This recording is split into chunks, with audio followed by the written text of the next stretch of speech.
Season 1 of Notebook on Cities and Culture is brought to you by Carl Haley, Daniel Murphy, and Douglas Dollars, who reminds you to be present, be loving, and that life moves really fast.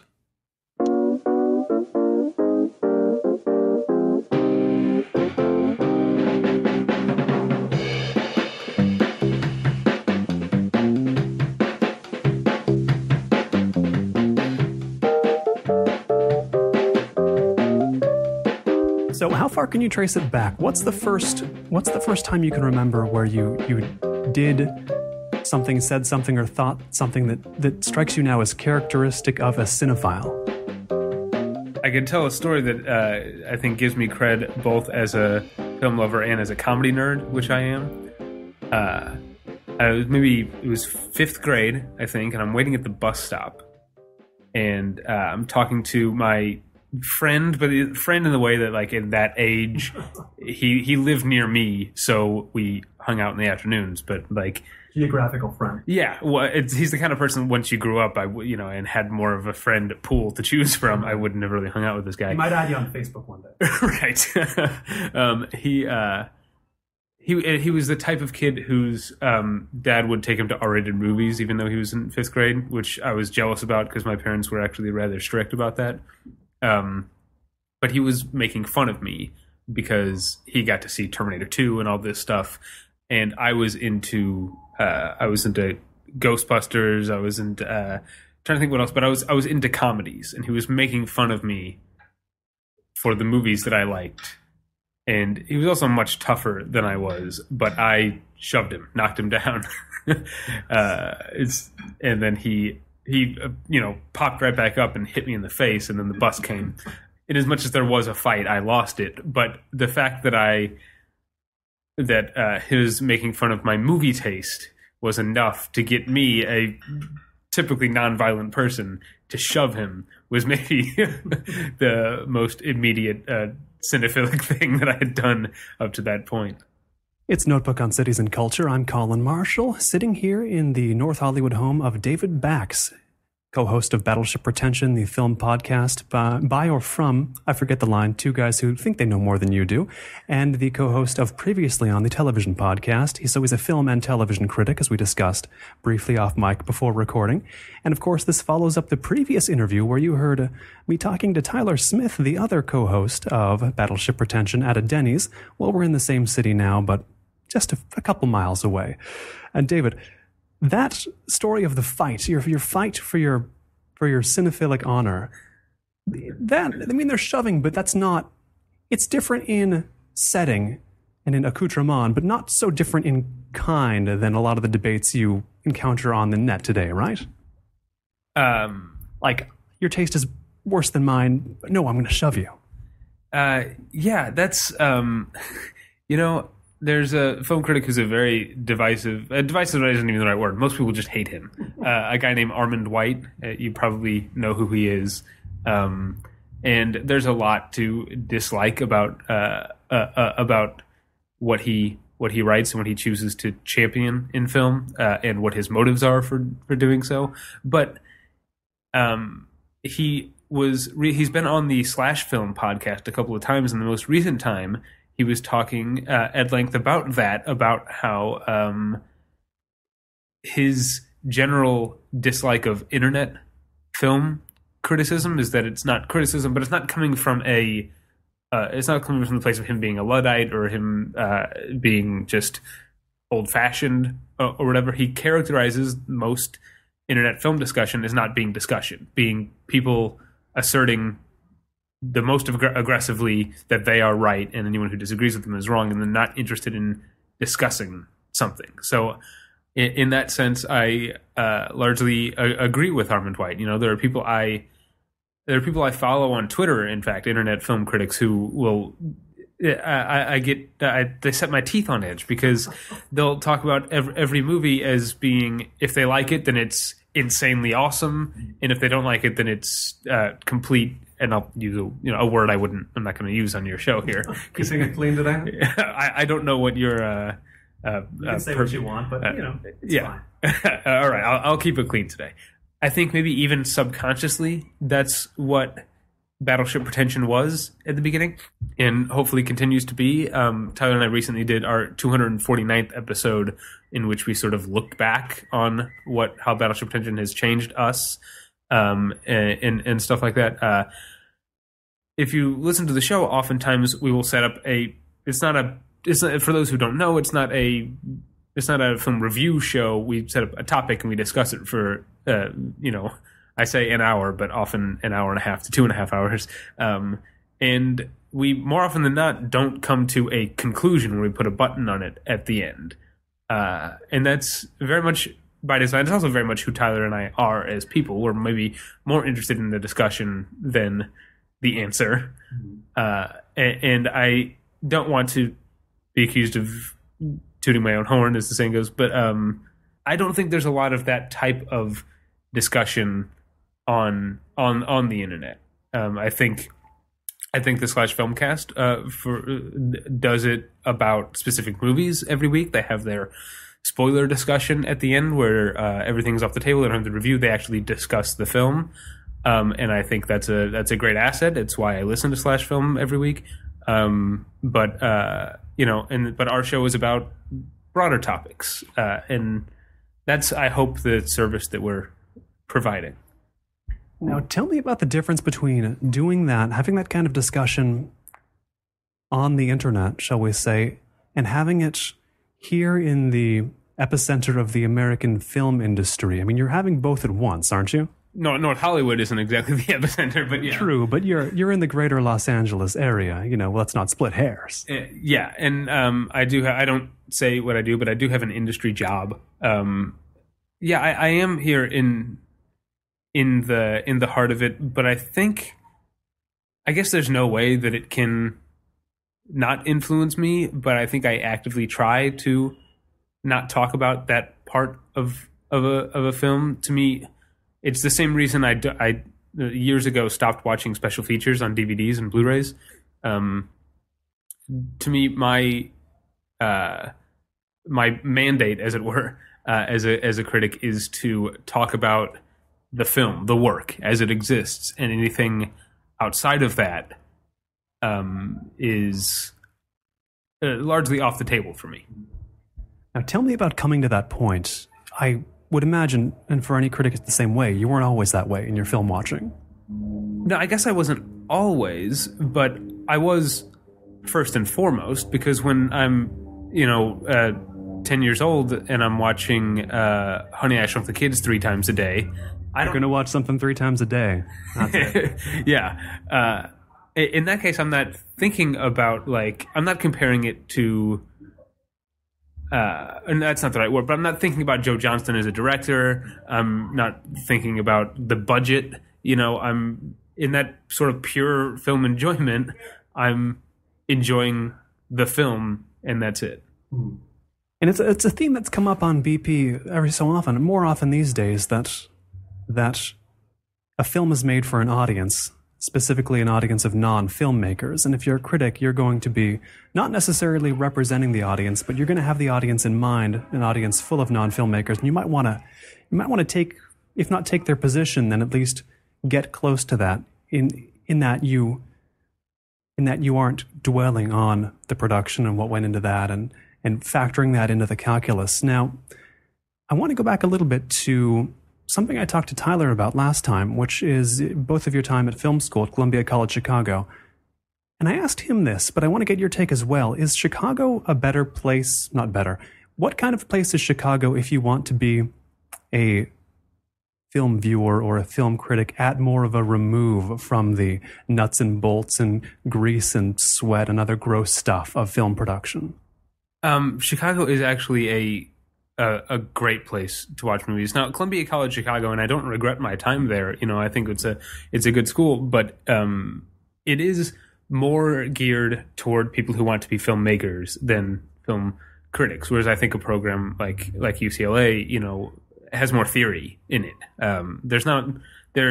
There are some analysis classes that I took more and more as my time went on. I went to Columbia thinking I wanted to be a cinematographer. Worked on a few student films and realized that this is not for me. I don't feel I very much respect anyone who can have that sort of dedication to the technical side and still remain an artist. To me, the technical stuff was overpowering.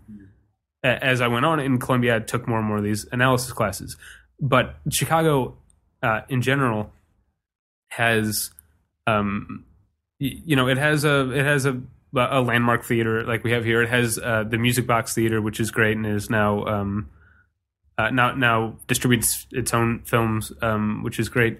But then it also has things. You've got doc films at the University of Chicago. You've got the Northwestern School if you want to take the train up to Evanston. You've got there was like, I don't even know if it's still going because I haven't been to Chicago in a while, but there was like this group that would show films in like this weird little theater that was behind a bank on Irving Park Boulevard. I saw Nanook of the North there, and I saw The Bullfighter and the Lady, which is an amazing film, but I saw the 90-minute cut, not the longer one, which I still have yet to see. And of course, you have the Gene Siskel Film Center. Maybe more, I'm not sure what the word is, snobby critics might discuss Siskel and Ebert out of hand. I think that's wrong. I loved Gene Siskel, and I still like a lot of Roger Ebert's writing, even though I don't always agree with him. But whoever's programming the Gene Siskel Film Center, it isn't a landmark theater. I mean, there's a place for landmark theaters, but a lot of, landmark theaters often end up being a lot of like Weinstein Company type of stuff, middlebrow, quote unquote, art films. And that sounds dismissive, but I like a lot of those films. The Gene Siskel Film Center is an absolutely great tool for especially someone like me who moved to Chicago right after my 19th birthday and is still a budding film fan. And within weeks of moving there was like a month-long series of Luis Buñuel films. And so I got to see at 19 a 35 millimeter print of The Discreet Charm of the Bourgeoisie, which remains one of my top 10 films of all time to this day. But the other thing, sorry for going on so long on this answer. Another thing that I have noticed less here, because there's a lot of good film good places to see film in Los Angeles as well. I mean, I think we have yet to see what LACMA is going to be after the sort of huge regime change there in their film program. But LACMA was always a great place. You got Cinefamily here, LA Film Forum. But what I don't get, I don't feel like I tend to see the same people at screenings a lot. Whereas Chicago, maybe because it's smaller, or maybe because there's less industry, so the film fan group is smaller. There's like a weird camaraderie. I'd see Nanook of the North behind the LaSalle Bank on Irving Park Boulevard, and I'd have to get, because that's pretty far west of where I lived, I had to get on the bus. I'd be sitting on the bus with these people who are like, did you ever see the movie Cinemania? Oh, yeah. And I had Microsoft Cinemania. Remember that old pre-IMDb thing on disc Microsoft put out? Right, also called yeah. Cinemania. But yes and yes to that question, and then the question you didn't ask. Right. But people like those guys in Cinemania who are just using whatever money they have to go to film. That's their life. So you get on the bus, the city bus heading east on Irving, east on Irving Park Boulevard, and people all around you are discussing Nanook of the North, like because it's more of a commuter city, and because the base of film fans is smaller. You feel like there's more of a community in Chicago. Have you been able to find, to some useful extent, that cinephilic community in whatever city you've been in, even if it's not so much here? Maybe the other cities benefit by not being 1,000 square miles, but wherever you've gone, I mean, is that its own sort of world within the places you've lived that you've been able to tap into? Well, first off, because I said Chicago is more of a commuter city when I meant it's, I'm not sure if it's a public transit city. In both ways, people are commuting. Okay, sorry. Your question about other cities. I grew up in or just outside of St. Louis, Missouri. There's not in St. Louis a lot of places to see older films, but there is Webster Groves University was a huge tool for me. I don't know that I'm really equipped to answer that, because I guess I've been a cinephile in St. Louis, Chicago, and Los Angeles, and in St. Louis, I maybe didn't have the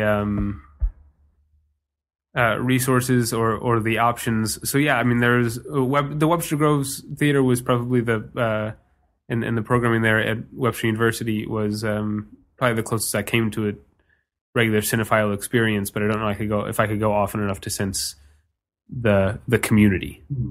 There's both good and bad things to the fact that Village Voice or New Times or whatever owns so many of the free weeklies in cities across the country. And I think the loss of the Riverfront Times really having its own base, the Riverfront Times is the free weekly in St. Louis, having its own base of critics, that were writing either overtly or just as an undercurrent, writing about film from a St. Louis point of view. I think that started to change about the time I was leaving, when I think New Times bought them when I was still in high school. And I think it's great that people in St. Louis get to read, people like, I was just back in St. Louis and see that Karina Longworth, who's a Village Voice critic who is Los Angeles based and is a great writer, that they get to read her top 10 of the year. That's fantastic that Riverfront Times can carry that. But I think it is sad that it's missing that you only really have a couple of St. Louis critics, and they're writing for the Post-Dispatch, the big paper. Now, you went from St. Louis to Chicago, and in Chicago, it's a place where names like Gene Siskel came out of it, names like Roger Ebert or Jonathan Rosenbaum, who was on the show that preceded this show, that this show burst forth out from, I suppose you could say. Is there a Chicago critical perspective in some sense? Because high-profile critics seem to have disproportionately either come out of it or gotten a few of them seem to have gotten disproportionately high profile. I mean, what is going on there? I think maybe because of that community I talked about earlier. Again, Chicago is a really great place to be a film fan. There's a lot of great stuff showing both new and old, and of course you got the Chicago Film Festival and the Chicago International and the Chicago Underground Film Festival, which is a much smaller thing. It was probably bigger now than it was 7 years ago when I lived there, and so maybe that's why so many come out of there. But I don't know that that you could say there's a Chicago school of film criticism, because if you look, there's no Milton Friedman of Chicago critics, you mean? Well, no, I guess what I mean is that if you look at Roger Ebert, and then compare him to Jonathan Rosenbaum or J.R. Jones or Gene Siskel or Ray Pride is another Chicago guy, there's not a lot of overlap in their sensibilities.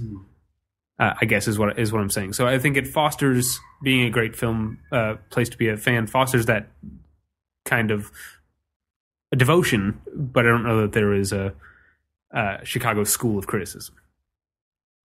How necessary does it seem to you for a critic to find criticism by way of ruling out production as not to their taste? That's a complicated way of saying something very simple, but how often do you think, or how necessary do you think it is for a critic to become critical by first saying, well, I definitely don't want to do that, pointing toward the business of film? Even though that's something that I do as a mission statement, I sort of contradict myself by saying I think defining yourself as a critic by what you don't like is probably not a healthy way to go. And I'm definitely guilty of having a strong contrarian streak, and maybe sometimes wanting to either champion a film because no one else seems to like it, or in a much more negative way lambast a film more vocally than I would if everyone didn't like it so much. Like this year there was a film called Drive that I didn't care much for, but I keep having to remind myself that I didn't hate it because people love it so much. Anyway, that's a bit of a digression, but I think there's a thing, I know you listen to my podcast, so you'll know what I'm talking about, but there's a thing I've been talking about over the past, it's been sort of 2 years now almost, that I've been talking, and listeners have gotten to hear me like sort of flesh out the idea of defining who I am as a critic and what's important to me. And so terms like formalism and structuralism have come up a lot on the show because I've started to realize what's important to me. And so I'll talk about the sort of root of that, and discussion of this movie will get me into another thing that I hope we get to. But 2009 saw a Michael Mann film called Public Enemies, and I saw it and I loved it. And then I tend to, apart from a couple of critics, not read a lot of reviews of a film until after I've seen it, because I don't necessarily read reviews to decide whether to see a film, except for these few critics that I know I trust. I read reviews generally to continue the discussion or to help myself analyze and think about it. So I loved Public Enemies, and I started reading a lot of reviews that were negative. A lot of people didn't like Public Enemies. And I started to realize in reading them that the things they didn't like about it were of very little import to me. Things like it's supposed to be a biopic of John Dillinger and as a real person, and you come away from this, I think, 2-hour plus movie not really knowing any more about John Dillinger as a human being than you did beforehand. And there have been similar complaints lodged against Clint Eastwood's J. Edgar this year, which is not a film I loved as much as Public Enemies, but I did like it, I think, more than the average critic. And I realized that's well and good for people who approach film from that way, but I started to realize that different things are important to me, and maybe I should spend some time looking into this. And there's a time we were talking off mic about how when you interviewed me and Tyler the first time, I said I wasn't a film critic because I wasn't at that point. But I think I was a film lover and a guy who loved discussing film.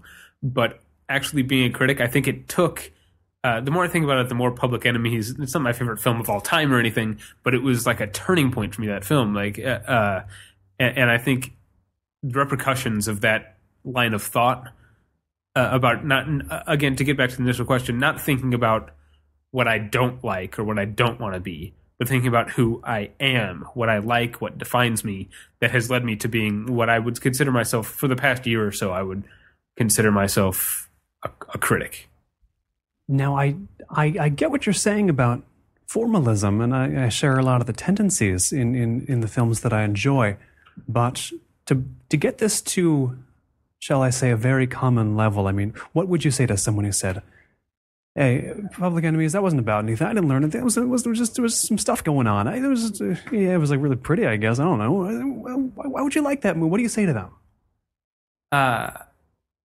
I mean, I'd say that I respect that, but I also say, look at... You wouldn't respect the way if they put it just like I said. So you'd be lying, first of all. Sure, I would lie to them. And then I would say, compare it to other films in terms of the way the camera moves and the way that movement of the camera, in addition to that, the lighting of that film, which is... I mean, it's a digital film. Michael Mann has fully embraced the digital thing, and I think it works in Public Enemies. It largely worked in Collateral, but had some problems. I didn't like Miami Vice, but look at the way the film looks, both in terms of the pale and maybe even muted lighting, and the movement of the camera, which is often, I guess, loose or naturalistic in that film. I think even more so than other Michael Mann films, which can be, I mean, if you look at, obviously, Manhunter or Heat, like those are he's a very structured and controlled guy. Public Enemies has a looser film, but also look at the way that the editing is done, the way that scenes and even shots are put together. There's something less classical about it. It's not just, it's clear to me, it was obvious that it was being edited in a way that was putting story second and was putting the feel, it's it's atmospheric and elegiac, and that, and a word that I will often use to describe that thing in a film that I don't think I fully. I started referring to it as the cadence of a film, and maybe I should someday write a thing on what I mean by that, if only for my own benefit, so I can really think about it. But the cadence of Public Enemies, to me, supersedes the narrative, and that was fascinating to me, and that's why I loved it so much. Now, as you personally conceive of the critical enterprise, does a critic who is writing about Public Enemies or communicating about Public Enemies to the public in some, I'm using that word a lot here, in some way, communicating about the movie Public Enemies, do they ideally convey, this is why I like Public Enemies, this is why you should like Public Enemies, this is why you should pay attention to Public Enemies, or is it like this is how the machine that is Public Enemies operates, and you'll find it interesting if you really understand that. What are they doing? I mean, not like of those options, but of the way I'm putting it. I mean, what can you say about the priorities in your mind a critic should have about that? I think that's a really good question. Now, obviously, criticism is by its nature a persuasive form of writing, but I think if you're doing that first and foremost, then you're more a reviewer than a critic. Not that there's a strict line between them. It's a Venn diagram that overlaps more than it doesn't. But if you're writing, like you said, here's what you should like, or here's what you should pay attention to, I think if that's your first point of view, or your main, tack, then that's not really criticism. Because I think the idea should be, here are some of the thoughts this film made me have, and here's why this film inspired those thoughts in me, but from both a narrative or thematic or even just technical point of view. And then here's, at the end, whether or not it was successful in doing so. Because I think if you're just writing about, you should see this, you shouldn't, or this is important, or this isn't. As much as I love movies, they're still just movies. So to me, the discussion you have after them about the things that are deeper than the movie, about human nature, or the way the world works, and all these things, that's what's more important to me. And so I think a real critic is writing about film as an art form that speaks to greater truths, and not just about film as a commodity. And the critics whose point is ultimately 9 times out of 10, it's a great thrill ride for the whole family. Yeah, I think that's treating it as a commodity. Now, you also co-host the film. You co-host the film podcast Battleship Pretension. You also co-host the television podcast previously on. Tell me, I imagine it's more complicated than this, so tell me how much more complicated it is than taking your film critical skills and experience and then sitting in front of a TV and saying, well, now I'm going to evaluate this. It's a different, I mean, it's pretty apples and oranges, I'm coming to realize, film and television, right? And I had to come to realize that too, and I think doing this weekly show has been a big help in my realizing how to watch television differently. And I also think, in as much as most internet film criticism is bad, the internet has been an unbelievable tool for the propagation of television criticism. Just that, the immediacy of the internet, when settling the side that a television show has a new hour of programming once a week, allows the discussion to take place in a way that I think more fits the medium. And so that's the main thing that I've realized that is different about television. I think this thing that I'm talking about, the formalism thing, I think, and not being that interested in the character thing, I think that's a bit swapped almost for me in television, because the extended, drawn out nature of television I think lends itself more to character work, to getting to know someone like, from Angela Chase on My So-Called Life to Walter White on Breaking Bad. You can, it's a thing that television frankly just does better than films, because you can get to know a person better. And another thing, another great example of this, and this just came up on the Battleship Pretension that as of this recording isn't even up yet. Tyler and I just recorded a couple days ago. We did an episode about movies about marriage, and we addressed the fact that most movies about marriage are often about a marriage ending or beginning, or an unhappy marriage, because within the brief time frame that's more makes more sense. Whereas on television, you can get some of the examples, the Connors on Roseanne, the Bartletts on The West Wing. Can we leave out the Cramdens? No, we can't. No, not the Cramdens. The Taylors on Friday Night Lights, and of course, the greatest depiction of marriage in television history and the greatest show in television history, The Sopranos. Mm-hmm. You can really get a fuller picture of a long-term marriage on television than you can ever hope to get in film. And this brings to mind, the issue of the characters and what you can do with them on television.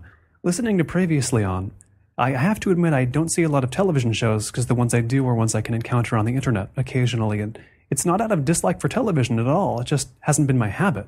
Maybe I'll convert from film to TV next year, who knows. But listening to your discussions on previously on, I hear more the evaluative patterns, less than I can relate to the actual shows you talk about, if you know what I mean, because I have no image of a lot of them. And it does seem to me most shows live or die by the way that they not keep their characters consistent, but by the way they handle the consistency of their characters, by the way they breathe life, to use a cliched phrase, into their characters and let them live in the series rather than pushing them around. I mean, when a show falls, it falls because they mistreat the characters in some way. Am I right about that at all? Yeah, I think you are right. The characters and the world in general, because it's long lasting, a television show, it's more immersive. And so, even as you are able to more, flesh out the world that a television show, takes place in other ways, it also becomes more tenuous, because your viewer becomes so dependent on that world. So if you do something, this was a huge problem. It remains a pretty big problem on Glee, but in Glee's second season, especially, it was a huge problem for a lot of people. The lack of consistency, both in the characters and in just the way that world works. You want to get a sense, as with film, that the creators aren't just doing whatever they want, right? Yeah. With this whole subject of how television shows can hold up during a run and the way that they use their characters, I mean, give me a sense as well of, because it seems to me as an outsider, a lot of shows, 50, 60, 70, 80% of them sink quickly, and the rest of them have, at least in America, have pretty extended runs. Is that what makes or breaks them? The fact, the way they can stay not just consistently good, but consistently in their worlds. I mean, what separates the two? It seems like it's just death at birth almost, and ripe old age. That's the divide. Well, I think a thing that television is great at that film obviously can't do is that over the course of a run, the writers get to know the actors get to know the writers, the crew gets to know each other. They start to understand how they work together better. As television has become available on DVD and on the internet, more people who would traditionally watch films are watching television, and that's great. I think more people should be watching television, especially since we're in a very great age for television right now. But the downside of that is that a lot of them are watching it the way they watch a film, as a whole piece, or as just extravaganzas. The last 12 hours in a day, and you go through a bunch of pizzas. That seems to be the way people watch some TV, as I've understood from Twitter. Yeah, and I've definitely been guilty of catching up on shows that way. But I think the week break in between shows and the month's break in between seasons is helpful to understand that the television medium is a big story made up of little stories, and that's largely different from film. But to get to what I was talking about, you can have a film or a TV show, that starts off bad or subpar or mediocre, and then once they get to know what they're doing, can become not just good but great. I mean, I think the perfect example right now would be Fringe, which had some, in its first season and a half, had some really stellar individual episodes and then some real clunkers, and the overall sort of mythos thing with the pattern, I don't know if you watch Fringe, but the pattern wasn't that interesting, and it took them about a season and a half, about halfway through their second season, to really cement what they were doing, and it is now it's the best science fiction show on television, I think, and one of the best shows on television in general.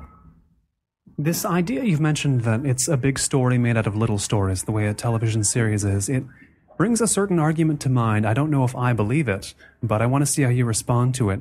The argument, and I've seen it made elsewhere, that dramatic television series have to fight the effects of a corrupting business model that would force those series to keep their characters in a state of perpetual crisis because the show needs to keep running. Something needs to keep restarting things in some sense. And, in old style sitcoms, we made fun of it, because it's like everything's back to normal in the beginning, ready for another crisis. I mean, how does this phenomenon still affect television? Does it even do that?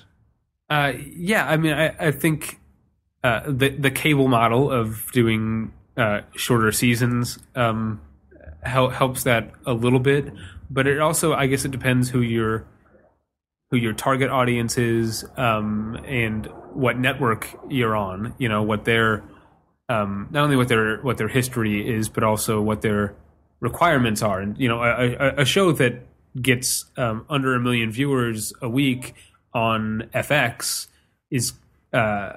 can be considered a success and can run for multiple seasons, whereas a show that gets under 1 million viewers a week on ABC is probably going to get canceled after a few episodes.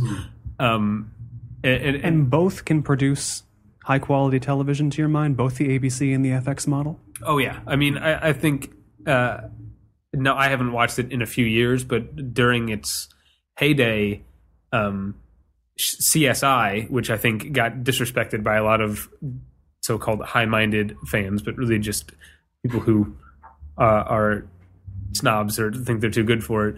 CSI was one of the best shows on TV when it was great, and it was a show that had just a very predictable formula, and that's not a bad thing in general, and it did in some ways start over week to week. It also flies in the face of what a murder investigation really is, and how many. I think there's a study that someone wrote a thing that the murder rate in Las Vegas on CSI is higher than the murder rate in Las Vegas in real life, and also the fact that murder investigations don't work in a way that here's your murder for Thursday, you've got 7 days to solve it, and then there will be another murder next. Obviously, it's more complex and overlapping, and I think obviously The Wire, which a lot of people hold up, is a show that did that more realistically. So, but that doesn't matter to CSI. That's not the point. And so I do want to get into on this show the idea of, especially since it's a show about cities, the idea of geographical and otherwise verisimilitude. But it's not a necessity if you're doing a certain kind of show. It brings to mind again the formalism we talked about before. With some TV shows, the ones with the jokes about how you can set your watch to the progression of events on Law and Order, say. I mean, there's a certain stark formalist beauty to that kind of thing, is there not? Yeah, maybe that's a sonnet.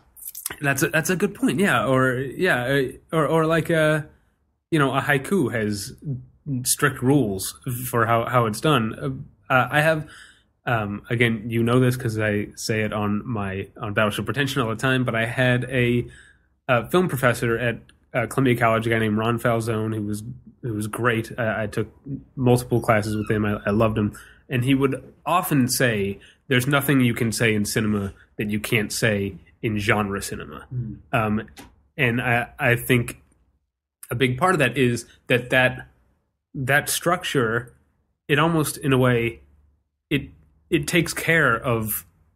it makes a whole lot of the story easier, so you can focus on your theme more, your characters, or what you want to say. Is there such a thing as non-genre television? That's funny. I guess it depends on how you define genre, but I would say in some ways, Treme currently on HBO is without a real obvious genre. I mean, it's a show that has musical performances, and it also has murder investigations, but it also has comedy, and it's a love story, and I guess yeah, it is possible. But anyway, Treme is a show. I mentioned geographical verisimilitude, and that even though it might be, Treme is a somewhat romanticized idea of New Orleans, although if you've been there, you know it's not as romanticized as you think it is. New Orleans really is kind of a magical place. It's a city of which you're a particular fan, correct? Yes, and I am in less than a month. I'll be back there for my third time in a year and a half, and my first Mardi Gras, which I'm excited for. I don't know, when you asked me to be on the show and you told me what it was about, this is something I wanted to talk about, was the idea that, I keep using this phrase, geographical verisimilitude is important. GV for short. Yeah, is important to me. That sort of specificity. And conversely, even movies I like Neil LaBute's Your Friends and Neighbors, that do this thing that a lot of movies do where they never say what city they're in, I hate that. Yeah. It really bothers me because the idea, I guess, is to make it seem universal, but you know what's universal about every person who lives in a city? The fact that they live in a specific city. Right. So the more specific you are, the more universal things actually become. Louis C.K. talks about this in stand-up, that he finds audiences responding more the more specific he is. And so I think that kind of attention it can't help but be again helpful, I guess, to the viewer, to them believing in where they are living for the hour and a half, or for the however long a TV show is on. This sort of askew geographical nature of some shows does fascinate me, though. Since moving to Los Angeles, I go up and down Hill Street a lot downtown, and I thought, hey, Hill Street Blues, that was a good show. I forget if it was even good or not. I just sort of thought that in that warm spirit. And I was like, yeah, fine Los Angeles show. And then I look it up, and it actually wasn't set in Los Angeles. It's another one of these City X type places. But of course, it did seem to be Los Angeles because it was shot there, I believe. Don't quote me, TV fans. I think it was.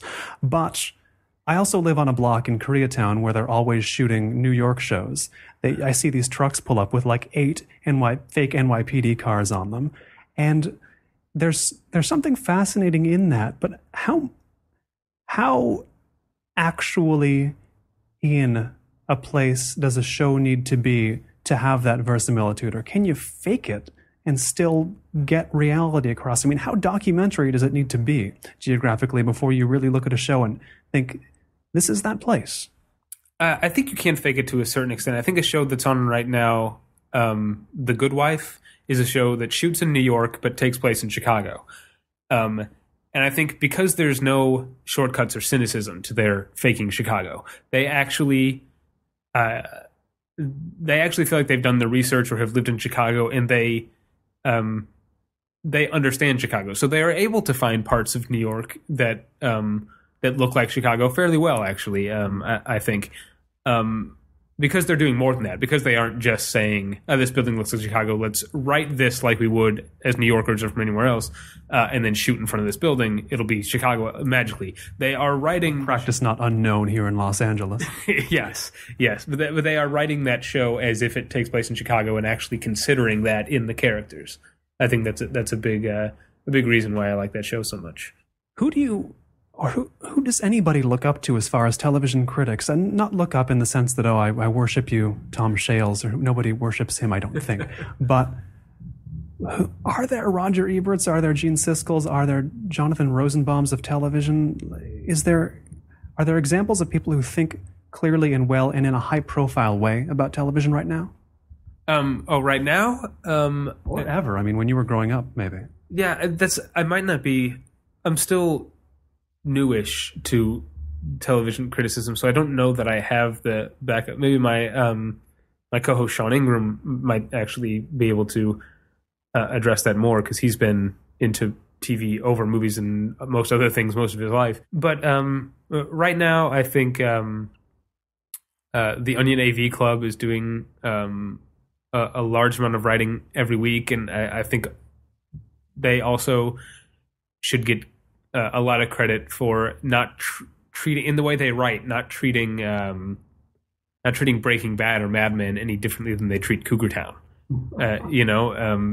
Giving them all a fair shake, which is something that is part of our sort of mission statement on Battleship Pretension, the website. We have a handful of writers now, and we do regular movie reviews, and that's something I try to stress as the co-editor, just because this is, the Change Up starring, Jason Bateman and Ryan Reynolds. Don't write about it any differently. I mean, obviously there are going to be differences, but don't dismiss it or write about it in a more offhand way, because it's than you would a Terrence Malick film. So I think the AV Club gets some credit for that. I know I mess up his name. Matthew Zoller Seitz is a big TV writer right now. Again, beyond that, I don't know how much I can even address it. There's two psychodramas, I guess, going on with television and film. They're ones that I occasionally labor under. I assume others do too. The universal is the particular, as we've said. But I watch a lot of movies, and I don't want to be the guy who says I'm into film, because I think I'll get the stink eye. I don't happen to own a television, but I don't want to be the guy who says I don't own a television because I got the stink eye. It's like, it's got me coming and going. Why would I believe these things? Because I don't really know either. I mean, I think the I don't own a television thing doesn't mean what it means anymore, because there's people because you can watch TV on your computer. I know plenty of people now who don't own televisions and still are able to keep up on the shows that they're interested in. But that's a holdover. I think for a long time that was a shorthand for. I'm too good for that. Yeah, which I think is a. I'm trying to think what the word is. It's a pseudo highbrow point of view. It is doing what I said a critic shouldn't do, defining yourself by what you're not. Maybe that's what people think you're doing when you say you don't own a television. But I don't think you should get the stink eye when you say you're a film guy. I mean, I care a lot about film and about television, and to some extent about popular music. It's something I spend some time thinking about. But I'm not much of a foodie. And I think the pressure to be some sort of like Renaissance man can sometimes be damaging, because you end up taking more energy trying to be into what's right or what's good than you do focusing on the thing you're into. A jack of all trades is an expert in none, or however that saying goes. I think anyone who would criticize you for saying you're a film guy probably has some insecurities in themselves. I guess we all do. But aside from that, this, I want to get a little more into the issue of television as a medium that it seems to have gotten more and more interesting, better made over time, but you wouldn't necessarily know it by the way shows get promoted. I remember moving to Los Angeles and I'll never forget this show, even though history will forget it, because the billboards for Whitney were everywhere when I moved here. It seems like television presents itself to the world as, yeah, here's some stuff you dumbasses will really like, even if it's not. Do you get that sense too, that there's a mismatch between how it's pitching itself far below the way it actually is. I'm not saying Whitney is up there, but generally speaking, there's not great pains taken to emphasize this stuff's actually pretty good. Well, and this goes back to what you were talking about. We were talking about a little bit ago about the pressures put on certain shows to perform and stuff like that. I think the people who are, I guess the catch-all would be the executives or the networks or studios in the case of film. They tend to be pretty far behind the curve. Mm-hmm. I do think in some ways they're relying on outdated modes of marketing, and not understanding that television in some ways is coming more to resemble film, whereas in film, I think even the layperson knows that there are studio films and there are independent films and there are foreign films and there's a whole strata. I think sometimes in marketing, television is treated like there are still only 3 networks and television is television. And all night there's the test pattern Indian. Exactly. Yeah. It's I also talked about how big a comedy nerd I am. It's a big problem in comedy. People just going to the comedy club to see some comedy, which is not something you would do in with music, certainly, and maybe not even with movies. I think some people do, but the problem in movies has kind of solved itself by different movies playing in different kinds of theaters. You don't have, you generally don't have Miranda July's The Future playing alongside Alvin and the Chipmunks 3 Chipwrecked. Or The Squeakquel, for that matter. Right. That's in revival. What was the initial question? I had to get up and close the door. Well, we can move on from that, I think, at this point, because there's, how to put this, it gets at a social element as well. You mentioned people not necessarily seeing comedians or films if they're into them by just seeing whatever's on, but television, the fact that television has a stream going on and people just sort of wade through it and encounter things, it gives that a certain, would it be wrong to say it gives that an advantage to talk about television, because people are generally familiar with what's going on in the world of television. You don't have to sell them on The Tree of Life necessarily. They've probably seen footage from the thing you were talking about. They have some familiarity, and you can get a running start. Is that true at all? Oh, that's something to think about. I think you're right. I think that probably does help. Is it something you find you can use, though, when you're actually doing television criticism versus film criticism? Do you find yourself able to skip some groundwork that may slow you down when you're writing about a movie, even when you really want to not proselytize on behalf of, but that you want to explain to a lot of people who might not have encountered it? Is there that currency to television? Again, one of the things that's made the internet so good for television criticism is that you can have, like the AV Club does, have a page for television, and then you click on a different link that's just about, Project Runway or just about The Good Wife. And so it's not just, you're not just opening the newspaper to the television reviews page and having it all there at once. So you can write it with the assumption that the people who are reading it already know some things. And if they don't, then they venture into that territory on their own, and that's up to them. Mm-hmm. So yeah, I guess I do, when Sean and I talk about TV shows each week, we do tend to talk about them as if the people listening already know. But again, it's different than film, because I don't mind when I write a review of a film doing that groundwork. Now, with the sort of dismissal of various critical types all across the American media landscape recently, this gets made a lot of, and people will often say that, well, this is the end of something big. This is the end of a time when culture was important enough to have critics writing about it. It also brings about another, I don't know, not a backlash, but it brings another argument in. You'll always have the people saying, yeah, well, they were just watching stuff and writing about it. That's not a real job, you know. I have to go to an office every day. What are they doing? These wealthy critics who are just watching things. I didn't do that. And this is the same character, I guess, before who didn't like Public Enemy as I'm doing, but it brings out the people who say that criticism isn't a real thing. I watch TV when I'm done with work. That's not a job. You're just writing about something you saw. What burden do you think you or any other critic of film and television faces?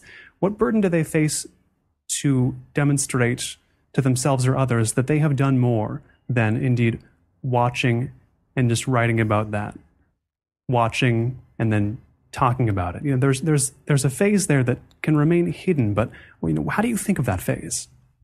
You know, I think if you are just watching and then writing and watching and writing, then maybe there isn't a lot of currency to what you're doing, because it's again, I'll go back to the thing of treating art like commodity. But there are, of course, works of art, you know, from I'm not an art historian, I don't know, Starry Night or the Mona Lisa or what have you, that are still being talked about today. I fully believe that if if melancholia doesn't crash into us and the society and our world actually continues to exist in